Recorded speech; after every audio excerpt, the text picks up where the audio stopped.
베드로가 입을 열어 말하되, 내가 참으로 하나님은 사람의 외모를 보지 아니하시고 각 나라 중 하나님을 경외하며 의를 행하는 사람은 다 받으시는 줄 깨달았도다.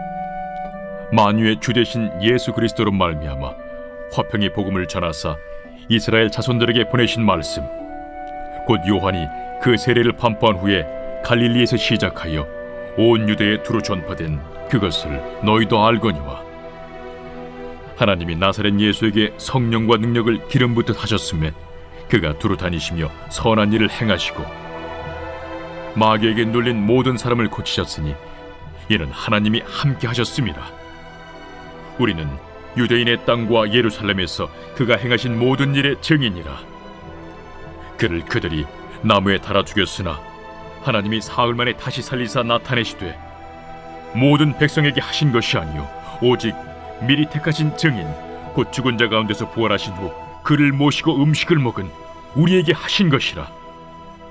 우리에게 명하사 백성에게 전도하되 하나님이 살아있는 자와 죽은 자의 재판장으로 정하신 자가 곧 이 사람인 것을 증언하게 하셨고, 그에 대하여 모든 선지자도 증언하되 그를 믿는 사람들이 다 그의 이름을 힘입어 죄사함을 받는다 하였느니라. 베드로가 이 말을 할 때에 성령이 말씀 듣는 모든 사람에게 내려오시니 베드로와 함께 온 할례 받은 신자들이 이방인들에게도 성령 부어주심으로 말미암아 놀라니, 이는 방언을 말하며 하나님 높임을 들음이러라.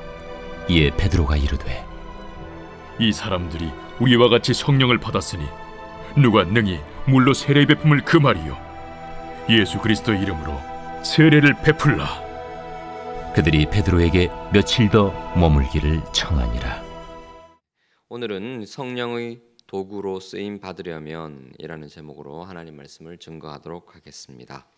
오늘 드디어 고넬료의 집에 놀라운 성령이 임하는 부흥의 장면을 볼 수 있습니다. 고넬료와 그의 가족, 그리고 그가 데리고 온 모든 친구들까지 모두가 이방인임에도 불구하고 하나님께서 성령을 물붓듯이 부어주셨습니다. 오늘 이 내용은 사도행전 2장에 나타났던 오순절 성령 강림 사건과 너무나 닮아 있습니다. 그래서 데자뷰라는 말을 사용하죠. 그 예전에 있었던 일이 그대로 또다시 일어나는 모습을 우리는 데자뷰라는 표현을 사용하는데, 마치 반복되는 사건이 일어나는 것처럼 오늘 성령 강림 사건이 다시 재현됩니다. 44절을 보시면 성령이 말씀 듣는 모든 사람에게 내려오십니다. 사도행전 2장에 나타났던 말씀과 동일하죠. 그리고 45절에 보시면 베드로를 비롯한 베드로와 함께 했던 유대인들이 보고 놀랍니다. 이 놀라는 장면도 그 옛날 사도행전 2장에 나타났던 성령 강림 사건과 비슷합니다. 그리고 46절에 보시면 고넬료와 그의 가족들이 방언을 말하고 하나님의 이름을 높이는 장면이 또 반복적으로 나오고 있습니다. 사도행전 2장 예루살렘에서 나타났던 성령 강림 사건, 성령께서 임하시고 사람들이 방언을 얘기하고 또 하나님의 큰 일을 높였던 것처럼 지금 고넬료와 그와 함께 했던 사람들이 성령 강림의 놀라운 은혜를 체험하고 방언을 말하고 하나님 높임을 이야기하고 있습니다. 이렇게 또 다른 하나님의 놀라운 은혜를 경험함을 통해서 하나님의 역사는 새로운 국면을 맞이하게 됩니다. 마치 연극의 1막이 사도행전 2장에서 시작됐다면 이제 사도행전 10장 오늘 본문을 통해서 2막이 열리는 것입니다. 그래서 본격적으로 세계 선교의 문이 열리게 되고 더 빠른 속도로 복음이 땅끝까지 전파되는 모습을 이제 내일부터 본격적으로 살펴보게 됩니다. 오늘 말씀을 통해서 우리는 성령께서 사용하신 두 사람을 볼 수 있습니다. 베드로와 고넬료가 이 성령께서 사용하신 두 주인공입니다. 우리도 베드로와 고넬료처럼 이렇게 귀하게 성령께 붙들려 쓰임받는 도구가 될 수 있기를 예수 그리스도 이름으로 축복합니다. 우리의 가정과 우리의 교회가 고넬료의 집처럼 성령 충만한 축복의 현장이 되기를 간절히 기도하는 시간이 되시기를 축복합니다. 34절에 보시면 어떻게 하면 우리가 성령의 도구가 될 수 있을지 그 실마리를 찾을 수 있는데요. 34절에 베드로가 입을 열어 말하되 내가 참으로 하나님은 사람의 외모를 보지 아니하시고 35절 각 나라 중 하나님을 경외하며 의를 행하는 사람은 다 받으시는 줄을 깨달았도다라는 표현을 씁니다. 베드로가 이제서야 내가 깨달았다라는 표현을 사용하고 있는데 참 이 말은 대단한 표현입니다. 왜냐하면 베드로는 이 당시 초대교회의 수장입니다. 초대교회를 대표하는 가장 최고 지도자 중에 한 명인데 그가 뭐라고 고백합니까? 내가 이제서야 깨달았다라는 표현을 씁니다. 그 말은 어떤 의미입니까? 내가 이전에는 몰랐다는 거죠. 나는 편협한 사고 가운데서 유대인만 구원받고 유대인만 성령 받는 줄 알았다. 그런데 이제서야 그 환상의 의미를 깨달았다라고 표현하고 있습니다. 자신의 무지를 인정하는 것이죠. 하지만 하나님 은혜로 내가 이제 깨달았다는 것입니다. 처음에 하나님께서 보자기 환상을 보여주셨을 때 그리고 3번이나 거듭해서 보여주셨을 때는 이것이 음식법에 관련한 나의 편협한 사고를 하나님이 열어주시는 것이 아닐까라고 생각했을지 모릅니다. 그리고 고넬료가 보낸 이방인들을 보고 이방인과 교제해도 되는구나라는 그 정도 수준으로 깨달았을 것입니다. 하지만 오늘 본문을 통해서 이제서야 하나님께서 이방인도 유대인들과 똑같이 사랑하시고 성령을 부어주시는구나라는 사실을 깨닫게 된 것입니다. 이제서야 깨달았던 베드로는 적극적으로 그리스도에 대해서 설교합니다. 36절부터 43절까지가 그 내용이죠. 예수님이 누구신지를 이제 본격적으로 적극적으로 설교하기 시작합니다. 그리고 45절에서 고넬료와 그 가족이 성령 받는 장면을 보고 놀라게 되죠. 이제 100% 확신하게 되고 그들에게 적극적으로 세례를 주게 됩니다. 주 안에 사랑하는 성도 여러분, 이 베드로가 내가 이제서야 깨닫게 되었도다라고 겸손하게 고백하는 것처럼 주님, 제가 참 무지합니다. 제가 참 편협한 사고를 가지고 있습니다. 하나님, 오늘도 내가 살아갈 때 깨닫게 하여 주옵소서. 그렇게 고백할 수 있는 여러분 되시기를 축복합니다. 하나님은 오늘도 여러 가지 방법을 통해서 우리에게 감동, 감화를 주실 때가 있습니다. 상황을 통해서 말씀하시고 또 예배의 시간, 기도의 시간을 통해서 말씀하실 때가 있습니다. 하나님께서 만나게 하시는 여러 사람들을 통해서 깨닫게 하실 때가 있습니다.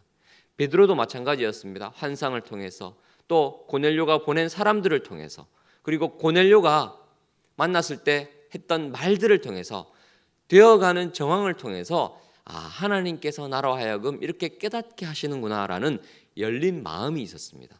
우리도 오늘을 살아갈 때 한 주간 살아갈 때 하나님께서 이런저런 방법을 통해서 깨닫게 하시고 만나게 하시고 우리의 마음을 열어주실 때 하나님 이런 뜻이었군요 라고 겸손하게 깨닫게 되는 귀한 은혜가 있기를 축복합니다. 그런 깨달음이 있을 때 우리 역시 성령의 도구로 쓰임 받을 줄 믿습니다. 고넬료를 한번 볼까요? 자, 고넬료를 보시면 44절을 보시면 성령의 놀라운 은혜를 받는 모습, 그 모습을 보고 베드로가 이렇게 이방인들에게도 큰 은혜가 임하는구나라는 사실을 깨닫게 됩니다. 그런데 이 말을 할 때의 성령이 말씀 듣는 모든 사람에게 내려온다라는 표현이 있죠. 기계적으로 말씀만 들으면 성령 충만함을 받나요? 아닙니다. 그냥 말씀만 들었다고 해서 모두가 다 성령 충만함을 받는 것은 아니지요. 사모하는 마음으로 받을 때, 간절히 하나님의 은혜를 갈구하는 마음으로 받을 때 성령 충만의 은혜가 있는 줄 믿습니다. 고넬료는 사모하는 마음으로 말씀을 받았음을 우리는 알 수 있습니다. 24절을 보시면 우리가 어제도 살펴봤지만 24절에 보시면 고넬료가 자기만 성령 받기 위해서 있었나요? 아닙니다. 고넬료가 고넬료의 가족뿐만 아니라 누구를 데리고 옵니까? 친척 그리고 가까운 친구들을 다 모아서 간절히 사모하며 기다리고 있습니다. 내가 사랑하는 사람들은 모두가 다 이 말씀 들어야 돼. 이런 심정으로 가까이 있는 친지들, 친구들 다 모아서 간절히 사모하면서 베드로를 기다리고 있습니다. 그리고 그 마음이 어디에 표현되어 있습니까? 25절에 보시면 마침 베드로가 들어올 때 고넬료가 맞아 발 앞에 엎드려 절하는 모습을 통해서 우리는 볼 수 있습니다. 사람이 오는 것이지만 그 사람이 어떤 사람이었습니까? 하나님의 말씀을 가지고 있는 사람입니다. 그래서 베드로를 통해서 주어지시는 하나님의 말씀을 내가 아멘으로 받겠다라는 겸손히 사모하는 마음으로 기다리고 있었던 것입니다. 여러분, 성령이 언제 부어주십니까? 이렇게 사모하는 마음으로 말씀을 기다릴 때 성령께서 역사하시는 줄 믿습니다. 고넬료는 왜 이렇게 하나님의 은혜를 사모했을까요? 고넬료는 나에게 가장 복이 되는 삶이 무엇인지 잘 알았습니다. 고넬료는 백부장이었습니다. 백부장으로서의 가장 복된 일은 백부장에서 천부장으로, 천부장에서 총독으로 승진하는 것이 아니었습니다. 세상 사람들은 자신의 정치적인 입지를 더 가지고 더 높이 승진하고 더 부유해지고 더 이 땅에서 잘 사는 것, 그것이 가장 복된 삶이라 생각했을지 모르지만 고넬료는 그렇게 생각하지 않았습니다. 내 인생의 가장 복된 삶은 하나님께서 은혜 주시는 것이다. 그 확신이 있었습니다. 그래서 말씀을 간절히 사모하고 기다렸습니다. 여러분, 요즘 참 설교의 홍수의 시대이죠. 텔레비전만 틀어봐도 기독교 방송이 흘러나오고 라디오를 틀어도 기독교 방송이 흘러나오고 또 코로나 시대 이후에 유튜브를 보면 얼마나 말씀이 홍수처럼 쏟아지는지 모릅니다. 마음만 있으면 말씀을 들을 수 있는 시대가 되었습니다. 그럼에도 불구하고 왜 사람들은 바뀌지 않을까요? 그럼에도 불구하고 왜 세상은 바뀌지 않을까요? 말씀에 문제가 있어서 그렇습니까? 말씀이 부족해서 그렇습니까? 우리가 성경을 펼쳐보고 또 마음만 있으면 얼마든지 성경 1독, 2독 할 수 있는 시대가 되었지만 왜 세상은 바뀌지 않고 우리는 바뀌지 않는 것입니까? 말씀에 문제가 있어서 그런 것이 아니라는 것입니다. 예수님께서 씨 뿌리는 비유를 말씀하셨죠. 말씀은 씨앗과도 같다 그랬습니다. 말씀이 씨앗처럼 뿌려집니다. 그런데 뿌려지는 장소가 다릅니다. 길가에 뿌려집니다. 돌짝밭에 뿌려집니다. 가시밭에 뿌려집니다. 그런데 이런 씨앗들은 발아하지 않습니다. 뿌리 내리지 않고 곧 시들어 마릅니다. 열매 맺지 못합니다. 씨앗에 문제가 있어서 그런 것이 아니라는 겁니다. 말씀에 문제가 있어서 그런 것이 아니라 말씀을 받는 마음이 문제라는 거예요. 말씀이 30배, 60배, 100배 결실하는 밭은 한 가지밖에 없었습니다. 어디죠?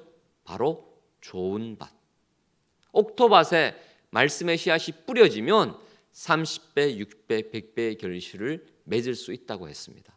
누가복음 8장 15절 말씀에 의하면 말씀이 뿌려진 좋은 밭은 어떤 의미라 그랬습니까? 말씀을 착한 마음으로 받아 인내로 결실하면 그 열매가 30배, 6배, 100배로 맺어진다고 했습니다. 저 안에 사랑하는 성도 여러분, 고넬료와 같이 말씀이 뿌려졌을 때 착하고 좋은 마음으로 받으시기를 축복합니다. 아무리 이 세상이 험하다 할지라도, 시련이 많다 할지라도 그 말씀을 좋은 마음으로 아멘으로 받아 인내로 지킬 때 고넬료 가정처럼 큰 성령의 충만한 은혜를 받고 성령의 도구로 귀하게 쓰임받는 인생과 가정이 될 줄 믿습니다. 오늘 말씀을 기억하면서 하나님, 저 역시 베드로처럼 고넬료처럼 성령의 도구로 쓰임받게 하여 주옵소서. 겸손히 깨닫게 하여 주시고 날마다 말씀을 사모하게 하여 주옵소서. 주의 이름 크게 한번 부르고 합심해서 기도합니다.